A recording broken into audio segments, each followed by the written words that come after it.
Russia's occupation of Ukraine has been severely hampered by Kiev's new war strategies.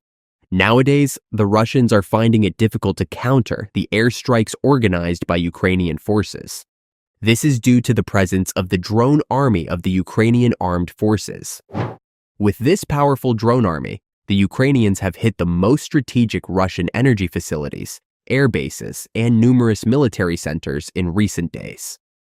The most notable of these attacks was the Voronezh attack. This is where a large Russian arsenal of North Korean missiles was stored. Last night, Ukrainian drones attacked Soldatskoye in the Voronezh region. Soldatskoye is located about 70 kilometers south of Voronezh and 100 kilometers north of the Ukrainian border. Following the drone strike, stored ammunition suffered chain explosions, and at least 4 large fires broke out. Images of the fire were shared on social networks by local residents and local Telegram channels. The footage shows the arsenal engulfed in red flames and clouds of black smoke rising into the sky. At the same time, the fire in the arsenal has caused waves of fear among civilians. Amid these fears, Russian authorities took action to evacuate civilians to safer areas. Voronezh Regional Governor Alexander Gusev suggested that the drone was detected and suppressed in Ostrogozhsky district. According to him, the drone's fall caused a fire that spread to explosive objects, thus starting an explosion. Gusev reported that initially, residents of one village were evacuated to a neighboring settlement. Half an hour later, the governor wrote that several more villages would be evacuated, but did not specify which ones. Commenting on the evacuations, the governor did not confirm that the warehouse contained North Korean missiles. There was a similar attack in the Ostrogozhsky district in August, with fires and explosions that lasted for nearly 2 days. Russian Telegram channels later said that this followed an attack on an ammunition depot. What statements did the Ukrainian front make about the attack? Andriy Kovalenko, head of the Ukrainian Center for Combating Disinformation, celebrated the destruction of North Korea's KN-23 ballistic missiles while announcing the attack on Telegram. Iranian missiles will suffer the same fate, Kovalenko said. Military expert Oleksandr Musyenko reported that Russia is seeking missiles around the world, while the Ukrainian Defense Forces are reducing their potential. Hanna Shelest, Director of Security Programs at the PRISM Foreign Policy Council of Ukraine, said that they are developing unmanned aerial vehicles. Shelest said that, initially, they were used near the border. Then, we started using longer-range drones, and that's why you see longer-range attacks. It's just about capabilities. Investing isn't just for the elite few. It's a skill you can learn. Webull is here to... Ukraine continues to develop its missiles as well as its drones. In recent weeks, President Volodymyr Zelensky announced that Ukraine had successfully tested its first indigenous ballistic missile. This marked a significant step forward in the country's defense capabilities. This milestone not only reflects the creation of a weapon system similar to the American-supplied ATACMS, but also highlights Ukraine's impressive industrial capacity and its ability to keep the project secret even in the midst of the ongoing war with Russia. The successful test, possibly including a live firing demonstration, showcases the complexity and scale of the project. Ukraine's progress to the testing phase shows that the country has not only developed a prototype, but also produced a sufficient number of missiles for trials. An impressive achievement considering that Ukrainian territory has been under constant threat from long-range missile and drone attacks throughout the war.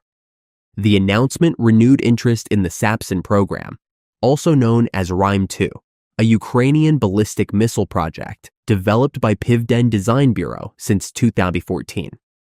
The Dnipro-based Pivden Design Bureau has a long history in missile and rocket development dating back to the Soviet era, making it a natural leader for such an advanced project.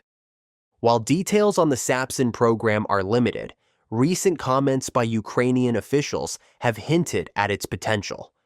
In June 2023, Then, Defense Minister Oleksiy Reznikov announced that Ukrainian arms manufacturers were working on a missile with a range of 1,000 kilometers. This would significantly increase Ukraine's ability to strike strategic targets deep inside Russian territory. The connection between the newly announced ballistic missile and the original Sapson concept is still unclear. It is quite possible that the missile Ukraine tested has evolved significantly from the original Shrim-2 design to the point where it can be considered a completely different system. Such evolution is not unprecedented in Ukrainian military development. A good example is the so extensive repurposing of the S-200 air defense missile systems that they have become essentially new weapons. These adapted S-200 systems were reportedly highly effective in the spring of 2024, successfully shooting down high-value Russian aircraft, including an A-50 early warning, and control aircraft and a Tu-22M3 bomber. To fully understand the significance of Ukraine's ballistic missile development, it is useful to compare it with similar systems and consider their historical context. The Tochka-U, the Soviet-era tactical ballistic missile system that Ukraine inherited after the collapse of the USSR, provides a useful comparison. The Tochka-U has a range of up to 120 kilometers, can carry a 482 kilometer warhead, and has a circular error probability of about 95 meters. In contrast, the Rumored specifications for the Shrim-2 suggest a much more advanced system with an estimated range of 280-500 km and a payload capacity of 450 kg.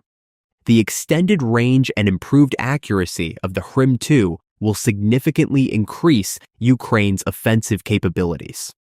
By comparison, Russia's Iskander-M system, widely used in combat, reportedly has a range of up to 500 kilometers and can carry a variety of warheads weighing between 480-700 kilograms. The development of a similar system would help level the playing field between the two forces in terms of long-range strike capabilities. Ukraine's missile development efforts go beyond the Shrim-2 program. The country is working on other advanced systems, such as the Neptune anti-ship cruise missile, which sank the Russian cruiser Moskva in April 2022. With a range of about 280 kilometers, Neptune highlights Ukraine's growing expertise in missile technology. In addition, the defense industry has made significant progress in developing precision-guided munitions, such as the Vilka multiple launch rocket system, an upgraded version of the Soviet-era BM-30 Smerch with a range of up to 120 kilometers. These developments, together with the new ballistic missile capability, demonstrate Ukraine's determined effort to modernize its military and reduce its dependence on foreign-sourced weapons. Ukraine's aerospace industry, particularly companies like Yuzhmash and Pivden Design Bureau, have leveraged their deep expertise in rocket and missile development to accelerate these programs. Yuzhmash, based in Dnipro, has a long history of producing intercontinental ballistic missiles during the Soviet era and has since shifted its focus to commercial space launch vehicles and satellite production. Ukraine's development of indigenous ballistic missile capability places it in an elite club of nations with advanced missile technologies. This elite club includes major military powers such as the United States, Russia, and China, as well as regional players such as Turkey, Israel, India, Pakistan, South Korea, North Korea, and Iran. The economic investment required for ballistic missile programs is significant, often costing hundreds of millions to billions of dollars, depending on complexity and scope. For example, the U.S. Army Tactical Missile System, which offers capabilities similar to those reported for Ukraine's new system, cost between $850,000 and $1.4 million per unit.